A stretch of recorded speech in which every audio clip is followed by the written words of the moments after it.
Ladies and gentlemen, the processional.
Magiliw, dalas ng silanganan, alam ng puso, sa dibdib mo'y buhay. Lupang hinirang, tulad ka ng magiting, sa manlulupi, di ka pa sisigil, sa dagat at bulok, sa simayan, sa langit mamahal. Malilag ang tula at awit sa paglayang minamahal. Ang istak ng watawat mo'y tabu, may nananililig. Ang bituing at araw na kailan, pangmali magdidinig. Lupa ng araw na luwal, at pagsinta, may langit sa piling mo. Aming ligaya na pa, may mga api, ang mga tao.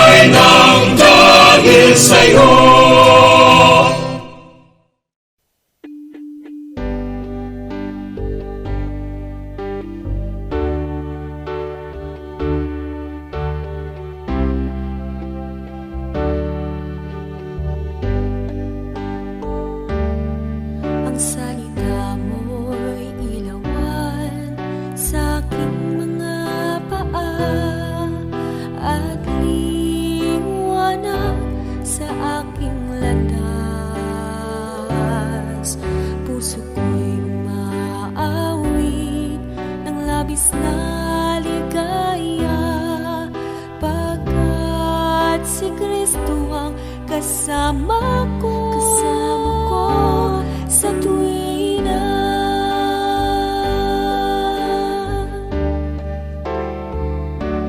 Agos ng tubig sa batis, hampas ng alon sa dagat, pangako mo ay hindi magbabago. Bulaklak man ay malalanta, langit at lupa'y mapaparang, salita mo ay hindi magbabago.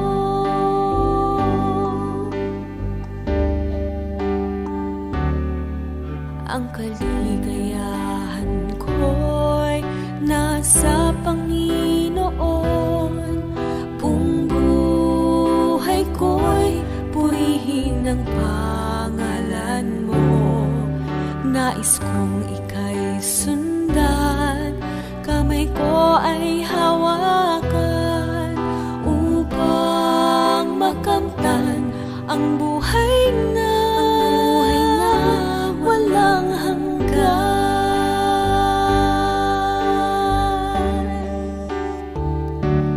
Agos ng tubig sa batis, hampas ng alon sa dagat, pangako mo ay hindi magbabago. Bulaklak man ay malalanta, langit at lupa'y mapaparang, salita mo ay hindi magbabago. Agos ng tubig sa batis, hampas ng alon sa dagat, pangako mo ay hindi magbabago. Bulaklak man ay malalanta, langit at lupa'y mapaparang, salita mo ay hindi magbabago.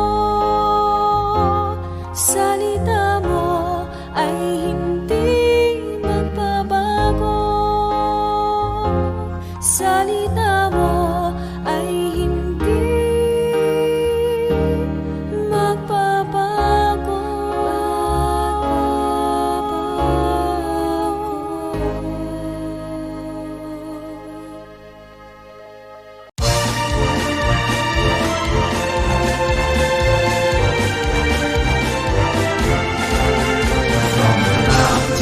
And the rivers, to the plains and winding trails, to the shores where breezes linger.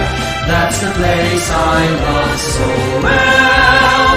It's the home of men who loved her, men who died to keep us free, men who told no bad the weather, that anyone will never be.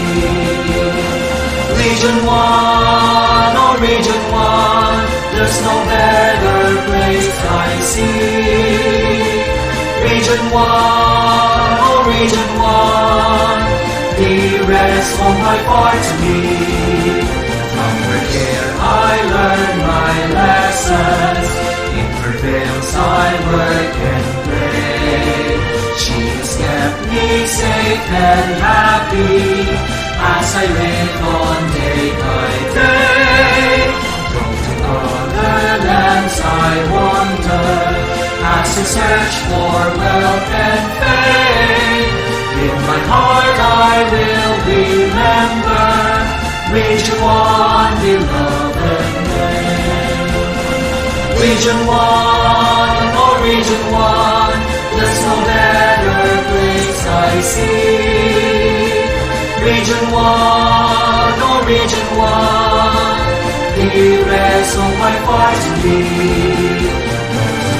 Other lands I wander, as I search for wealth and fame. In my heart I will remember Region 1, beloved name. Region 1!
sigurado, limas at bayan ng progreso. Susurukin adalaan na suti, laing kinsin, ketiburay mi, inasaya na kababalik, itong pangluna mi itihani. Ang kayatak, lepet, matak, umupret-pret, kinrasak, edukasyon, anak, santak, lepet, matak, at tayaktak, lepet, matak, umupret-pret, kinrasak, edukasyon, anak, santak, lepet, matak, at tayaktak, lepet, matak, at tayaktak.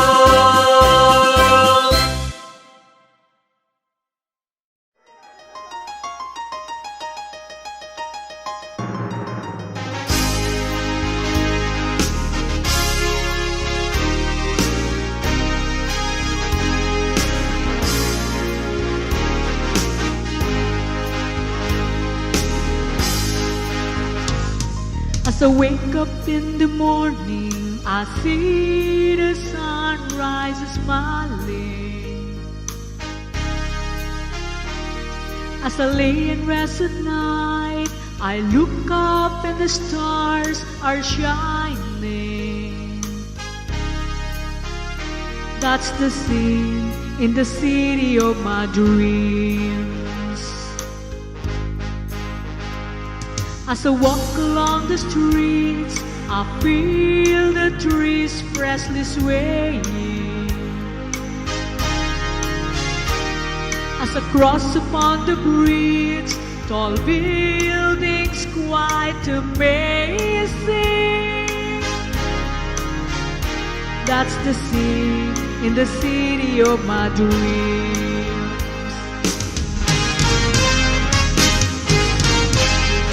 Patat, home of great leaders.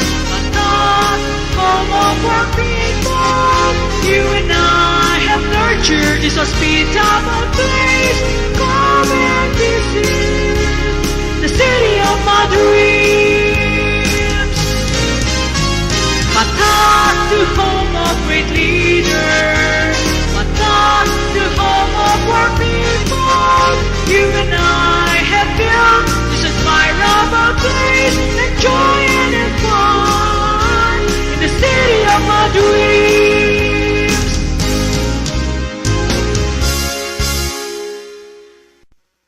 We love Patat, the city of our dreams.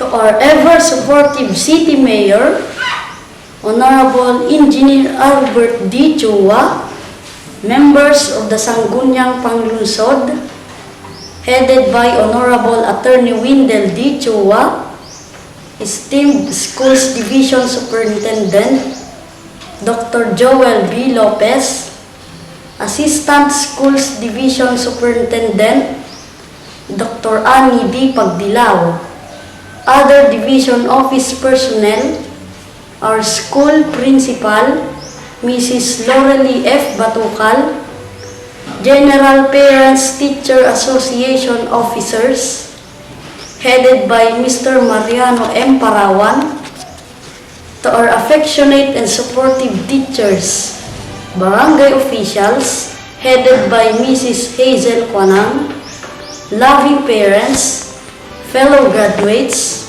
kindergarten completers, and to all our virtual viewers, a pleasant morning.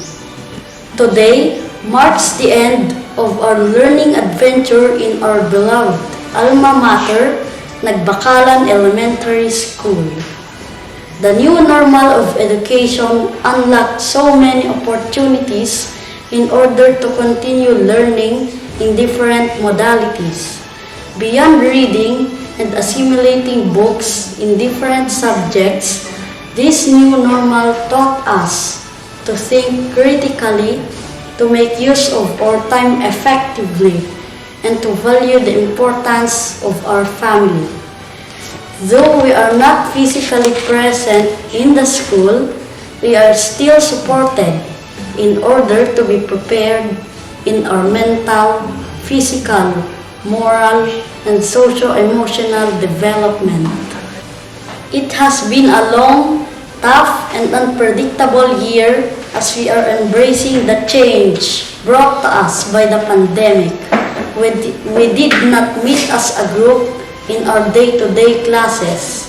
We did not experience being an athlete during intramurals, going to campsites, and raising our hands during recitations. On the good side, we had the opportunity to learn and spend time with our family at home. Fellow graduates, let us not allow the global pandemic to stop us from reaching our achievable goals. As a student, we do not need to view our challenges as a disadvantage. If you have a poor internet connection, use the available resources that you have. Let us study harder and apply the values characterization that should be instilled to us. Let us use our gift of intelligence and resilience in order to explore more of our capabilities and achieve our dreams together. On behalf of the class of 2021, I would like to acknowledge the efforts of our teachers in providing all your time in preparing our modules and assisting us in our 911 classroom. To our dear parents, thank you for being our guide in order to accomplish and submit our learning task on time.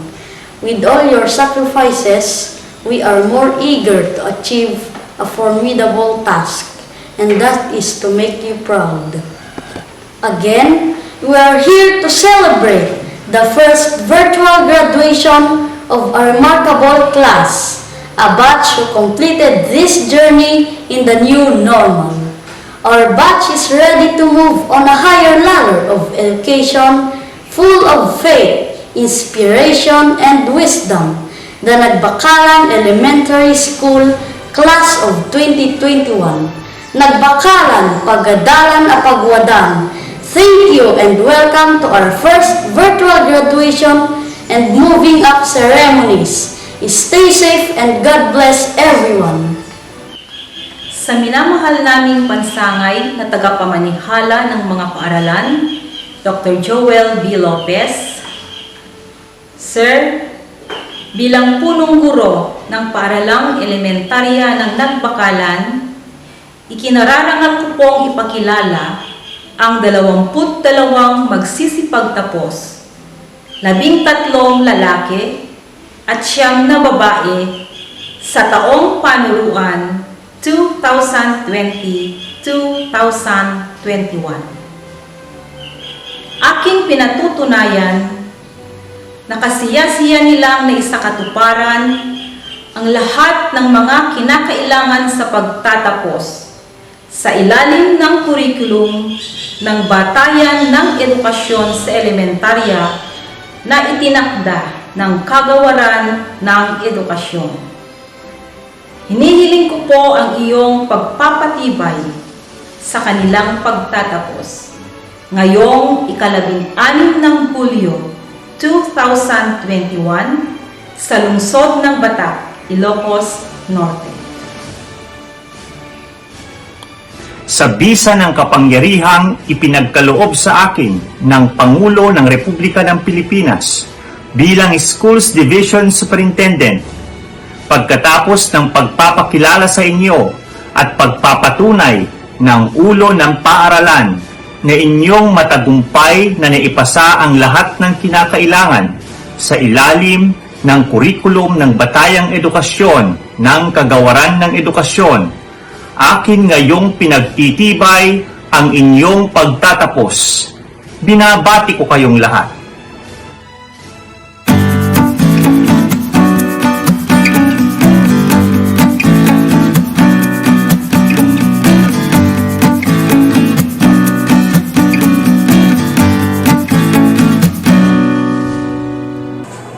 day to each and everyone who is attending virtually present at this time of our graduation ceremonies for our beloved and very precious graduates for the school year which ends at this time.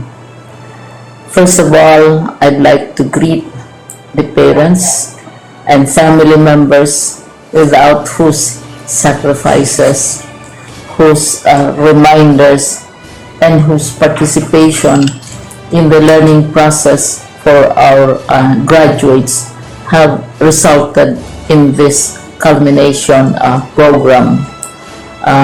This year, your role has changed drastically, where we've always thought, we've always believed that the matter of educating our children rests nearly exclusively on our teachers and our staff.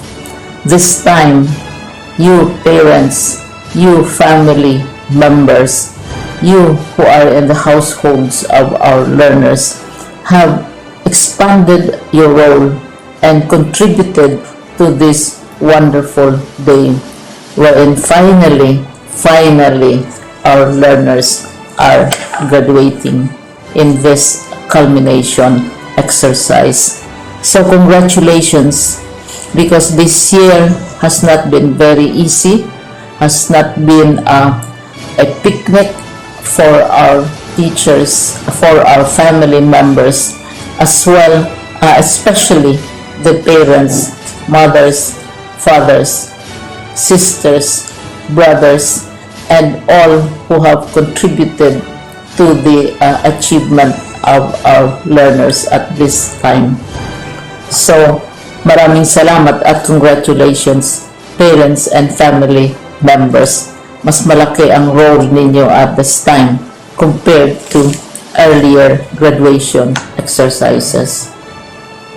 Secondly, I would also like to greet our teachers, without whose very careful review and careful supervision of the work of our pupils and our learners, this event would not be taking place at all.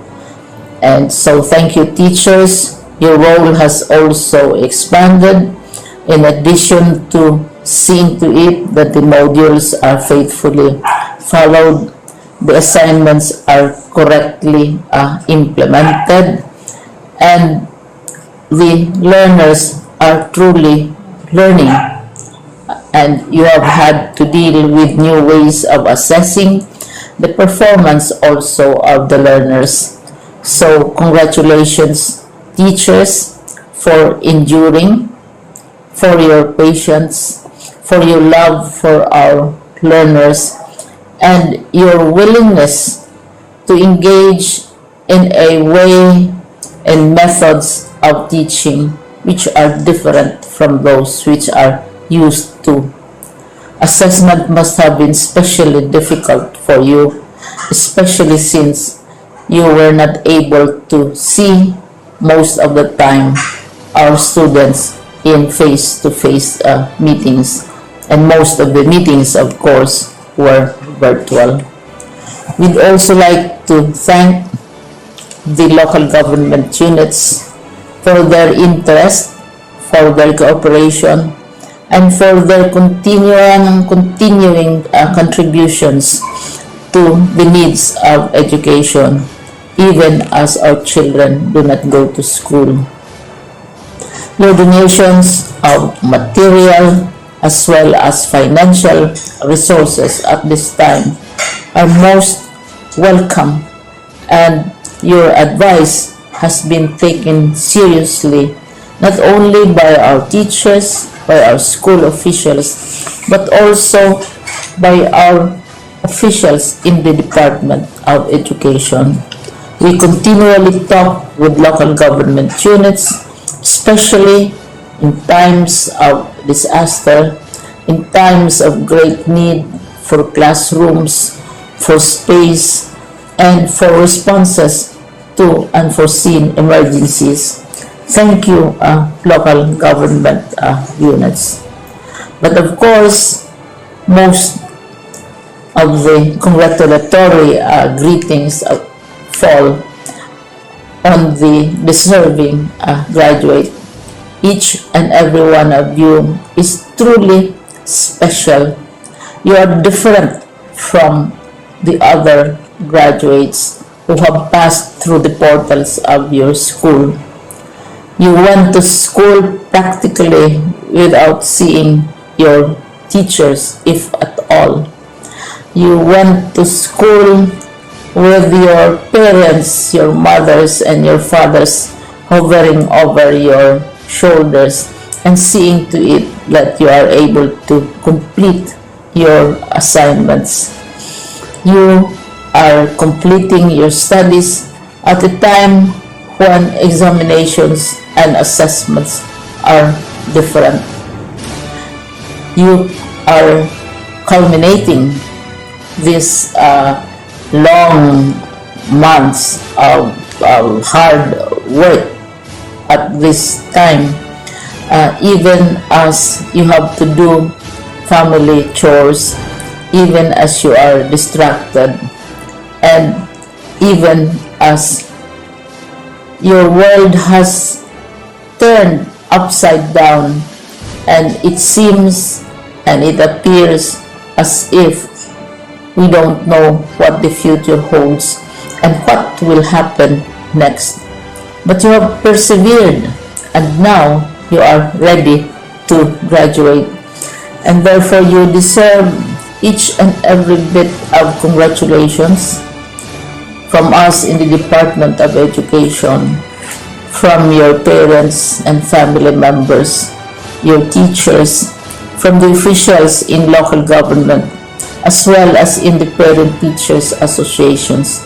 You deserve each and every single congratulatory pat on your back, each hug virtually, of course, and each greeting, which I am sure you are also receiving virtually.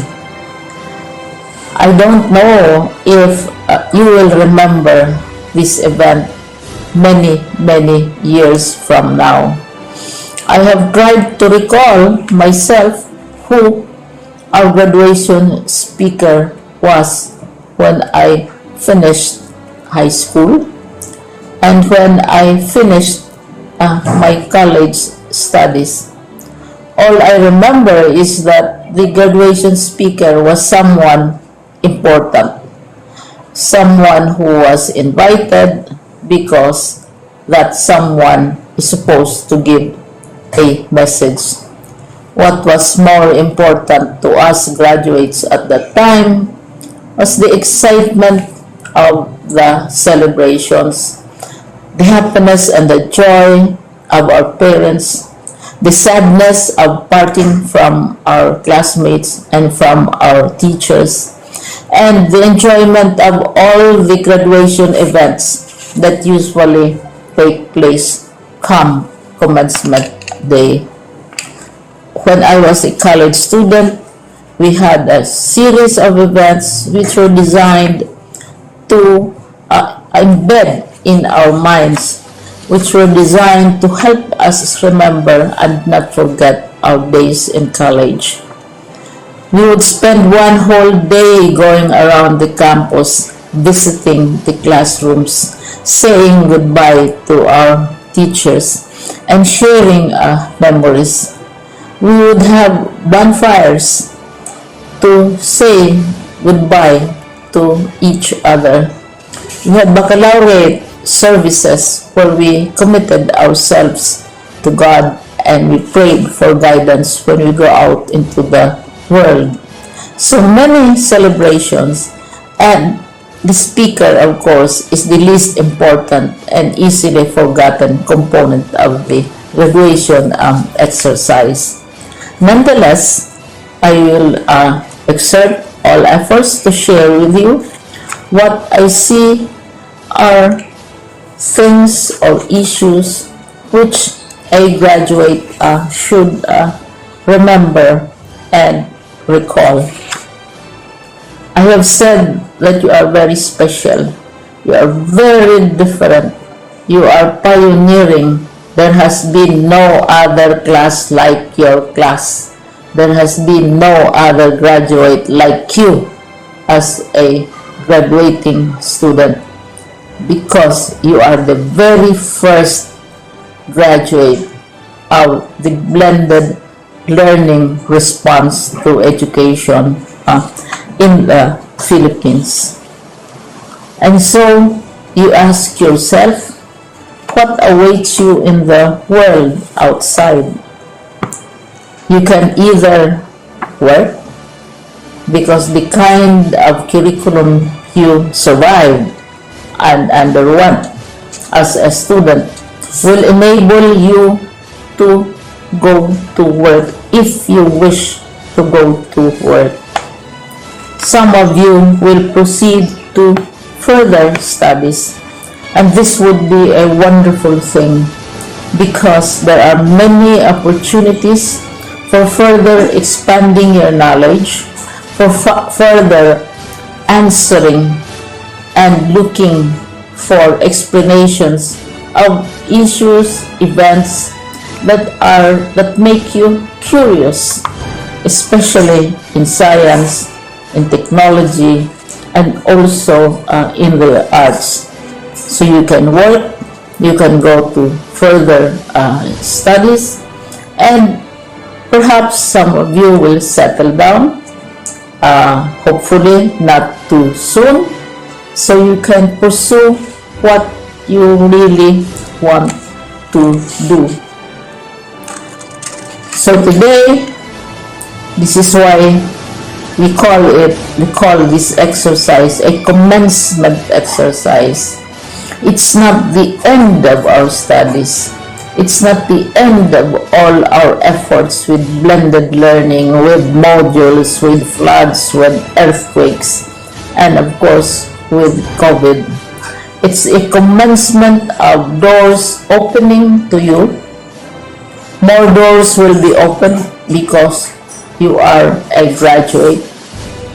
You can work, you can proceed for further studies, you can help your parents, and you can perhaps look for opportunities to do what you have always wanted to do, whether at work, whether at advanced studies, whether at learning more in science and technology, in mathematics, and in the arts.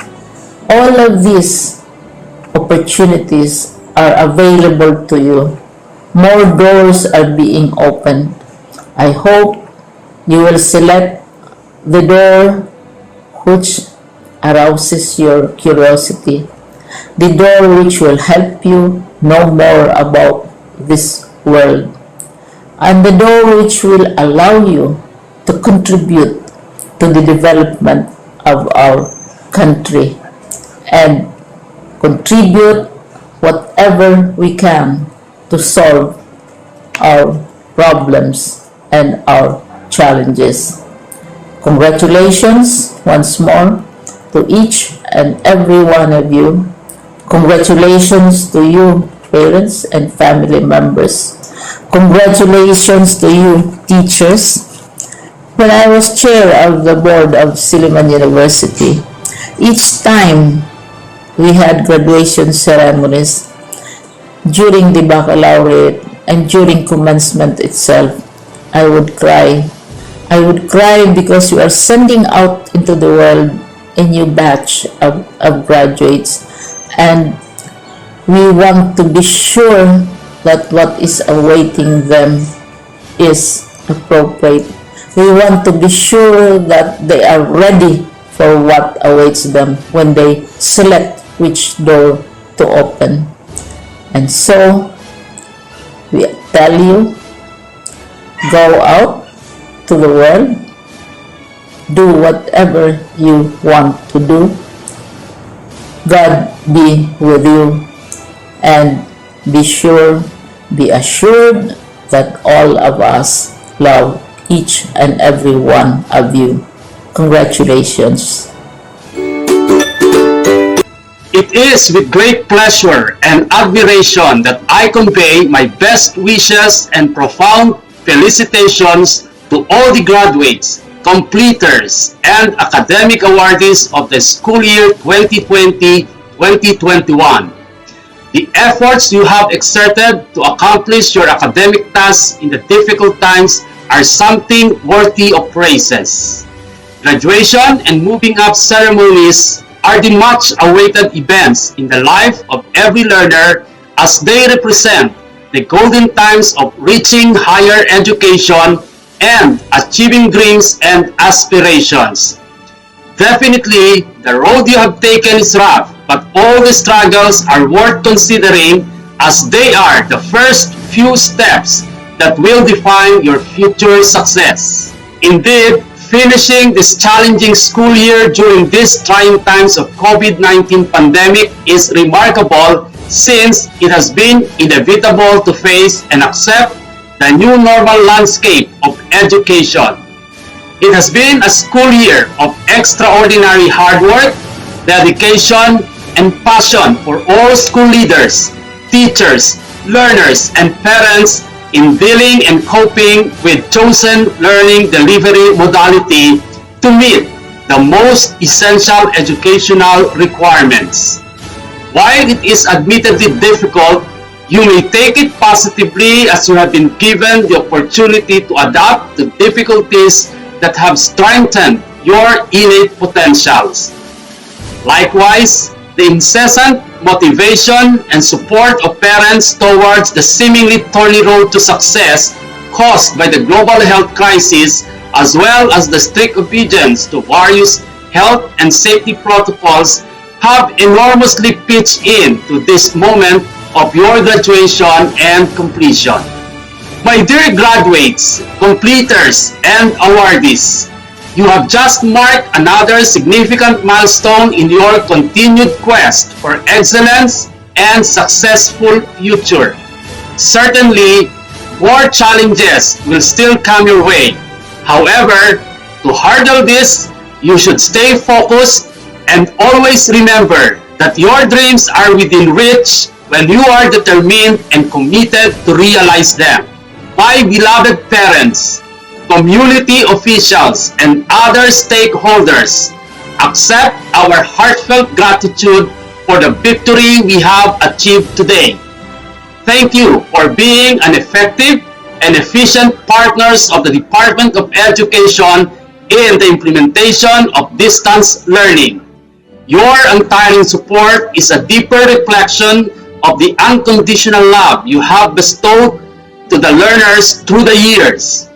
Undoubtedly, you have greatly taken part in realizing the goals and objectives of DepEd's pivot to quality education under the Sulong Kalidad program.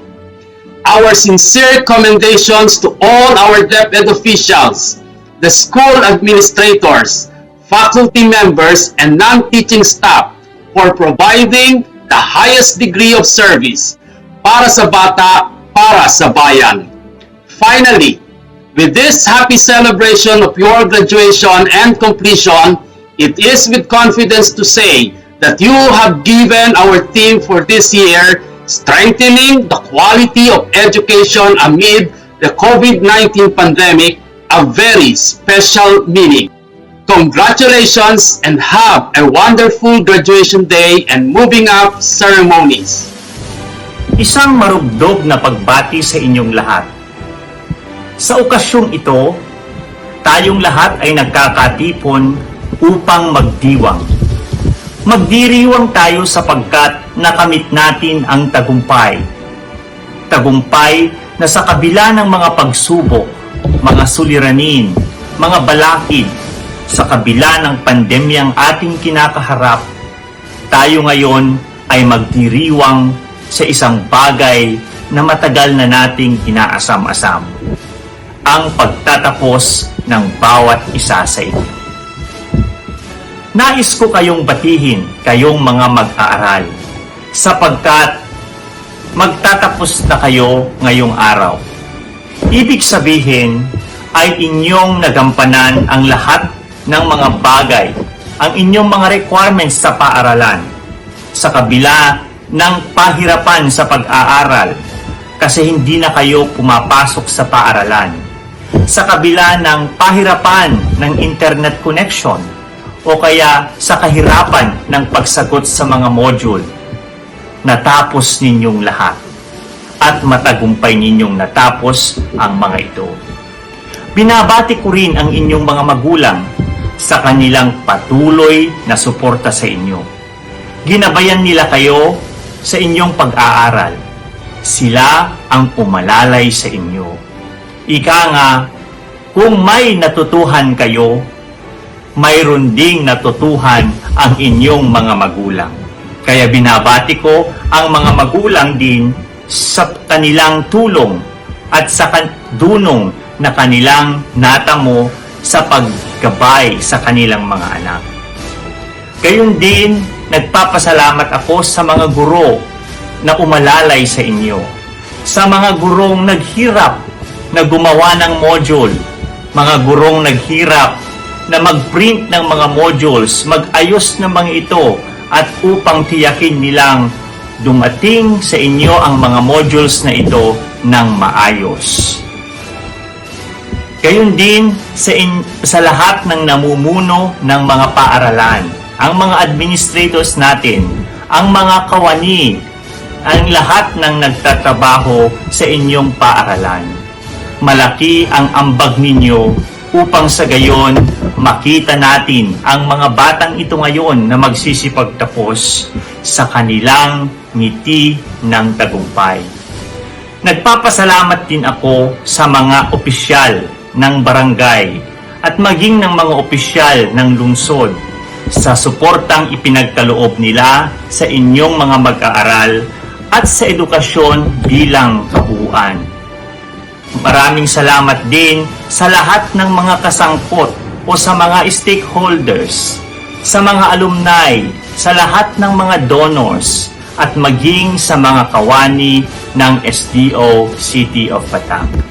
Maraming salamat, nakikita ninyo ang bunga ng ating mga pagsisikap.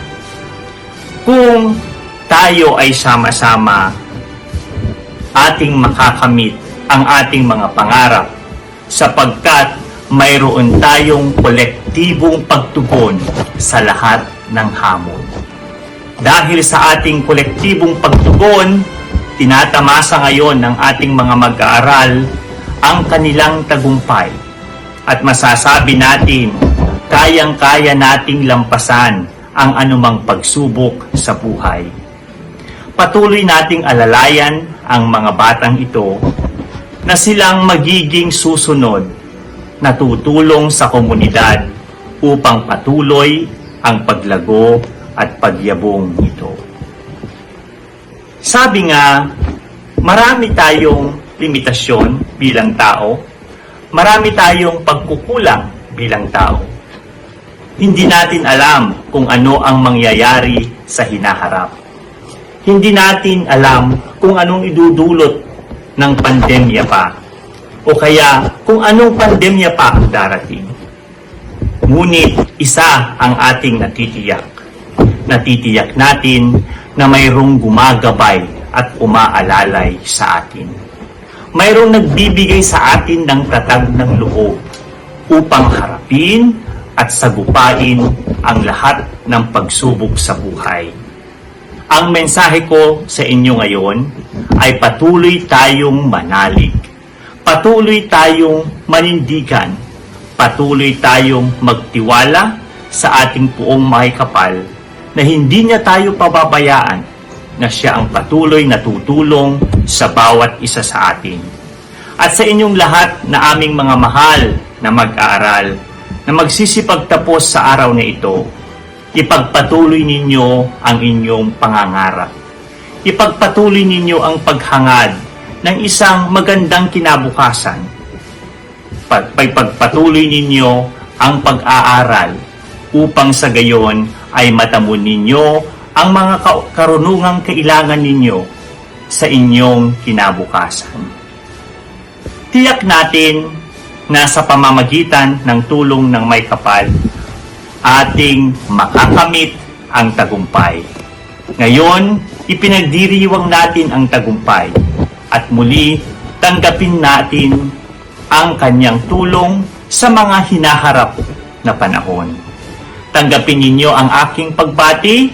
Congratulations sa inyong mga mag-aaral.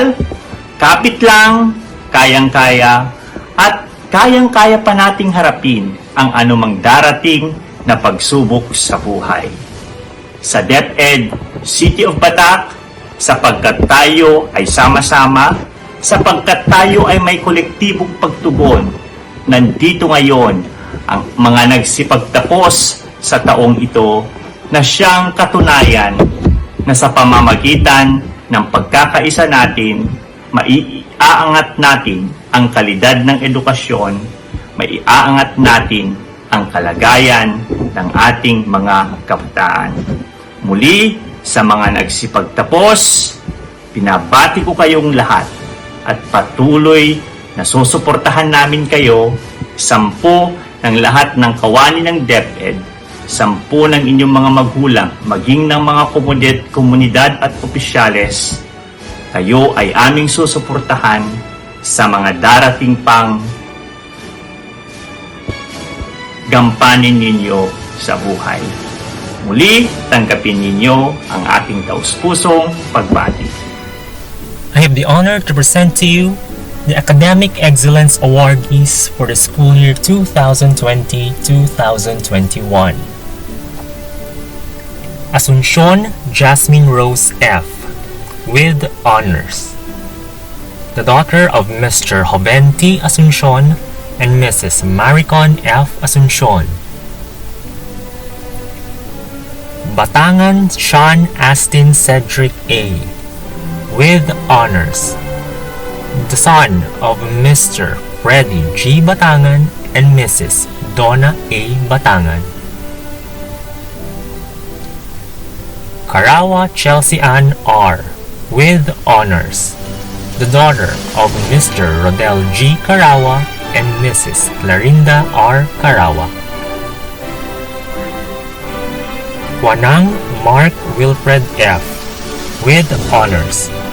The son of Mr. Winlove P. Quanang and Mrs. Lovelyn F. Quanang.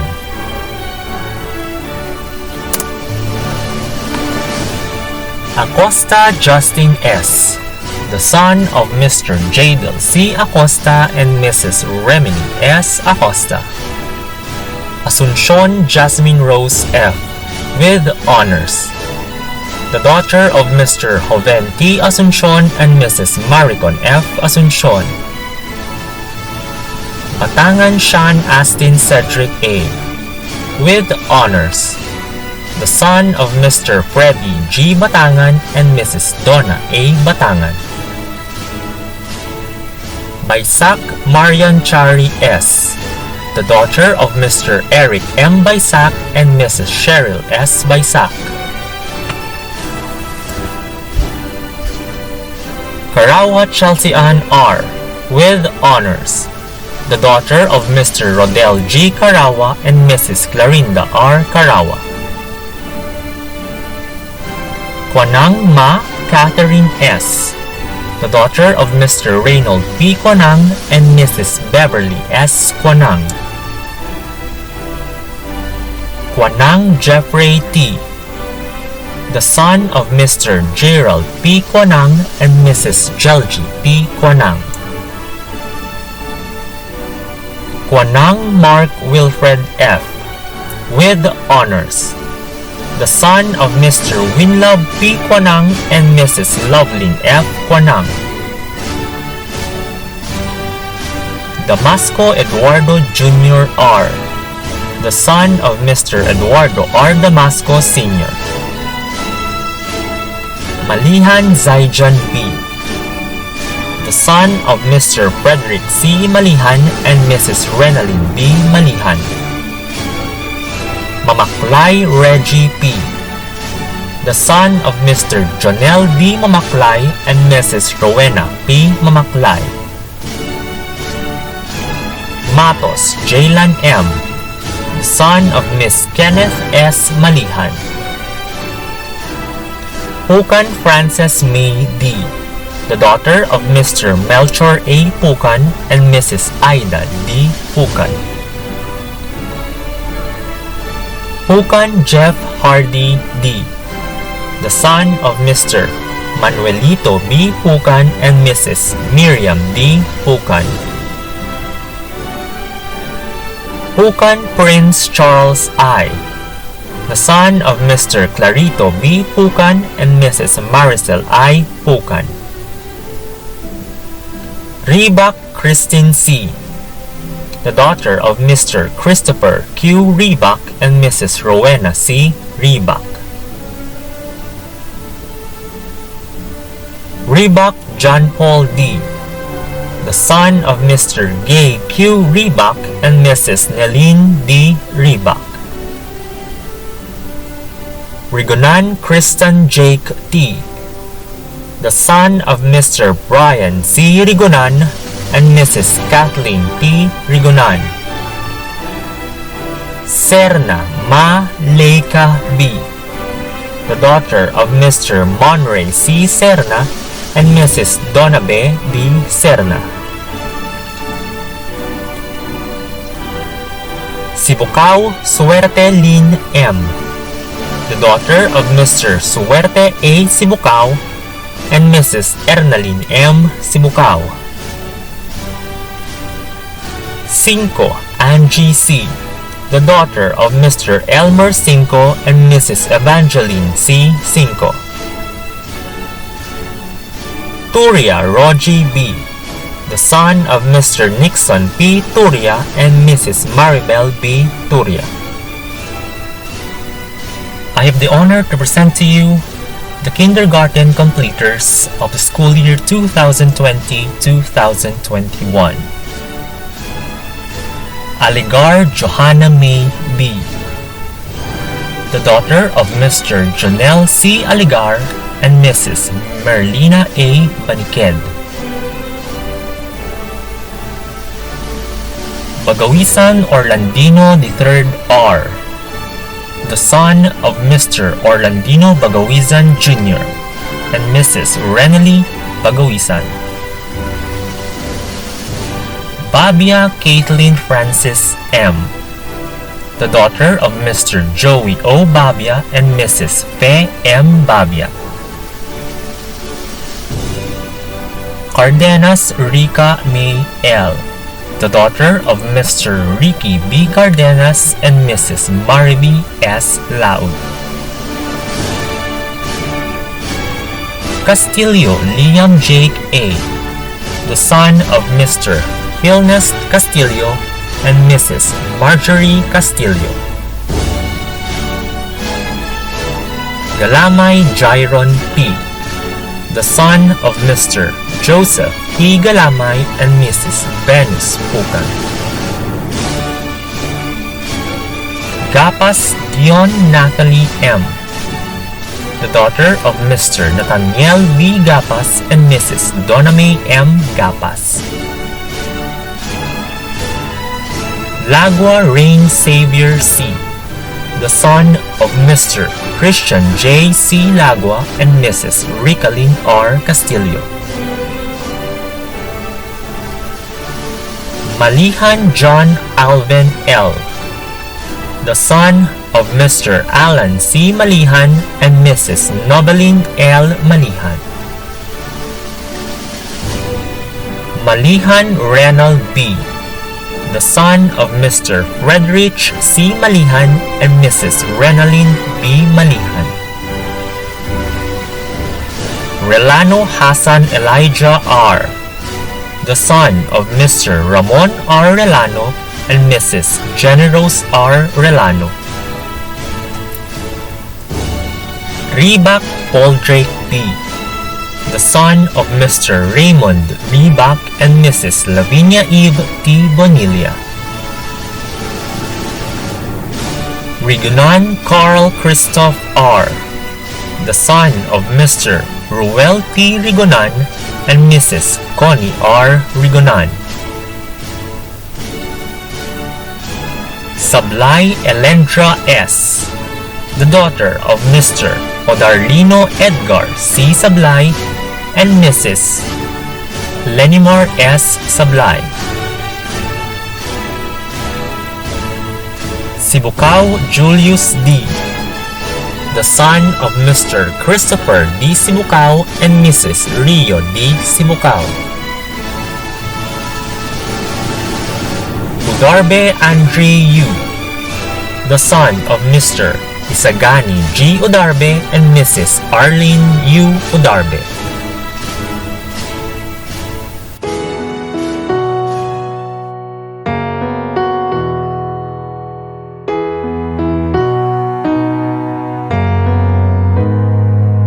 We might not be walking across that stage with the cameras flashing. They've been waiting on our day. It's been a journey, hasn't it? I wouldn't trade a moment. No, I wouldn't change a moment. I'm who I am because of you. Whether we've known each other our whole life or just a year or two. And I'm grateful for the time we put in getting us to this moment, so we could get to this moment. We may not be throwing our caps in the air, but our spirit will rise anywhere. Remember our hallways filled with memories and friends. I wouldn't trade a moment. No, I wouldn't change a moment. I'm who I am because of you. Whether we've known each other our whole life or just a year or two. And I'm grateful for the good and hard times we've had. They'll get us through life's moments. Yeah, they'll get us through life's moments. Hey,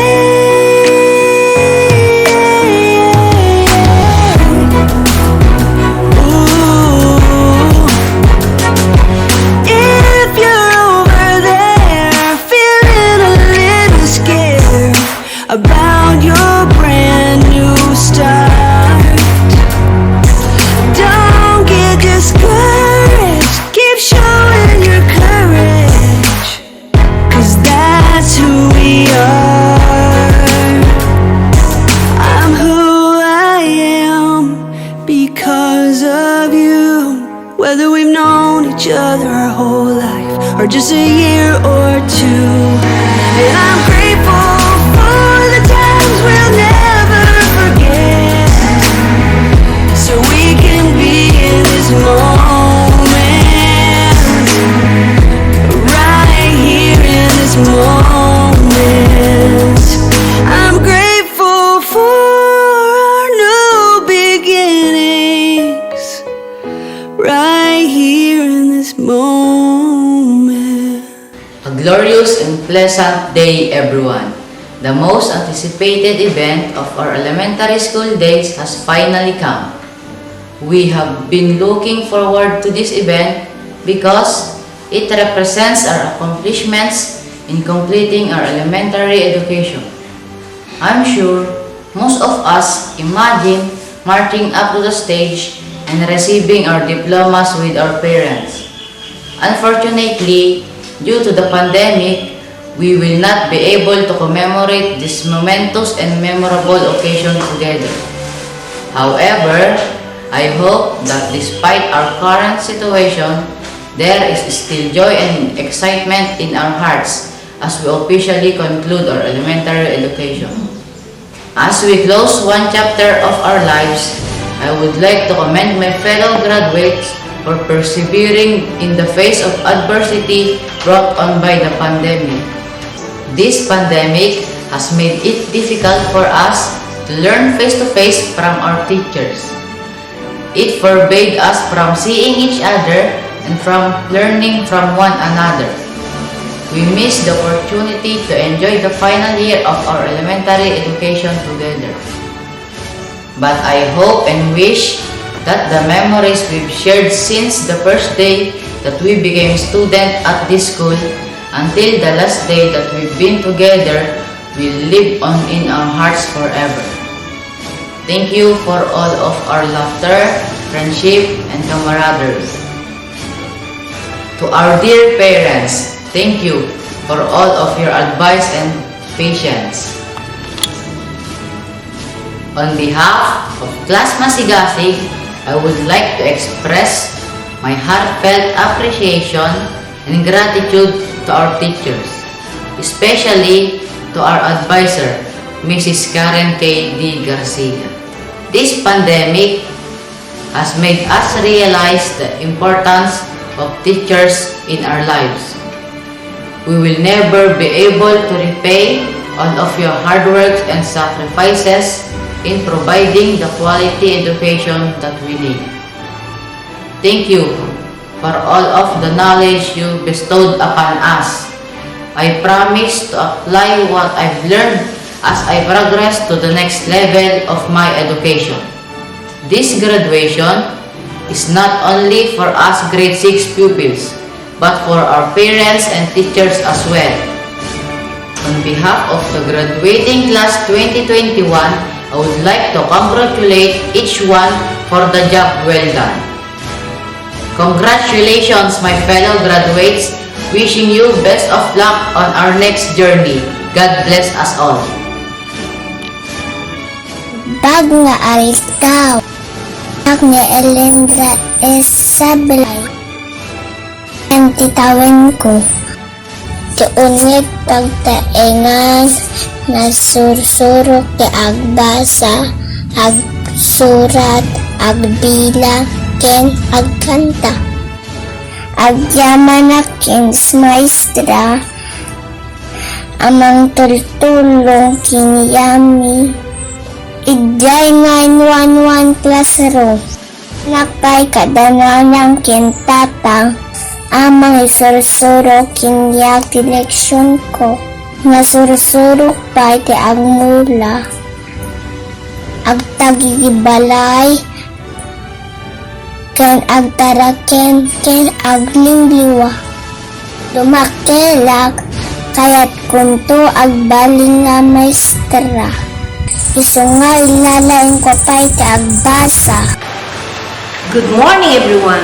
In behalf of the Nagbacalan Elementary School, I would like to express our wholehearted gratitude to everyone who have given the support and cooperation this school year 2020-2021. The BELCP implementation in our school is a success. Moreover, thank you everyone for making our first virtual graduation and moving up ceremonies a surrounding success. Stay safe. May God richly bless you always.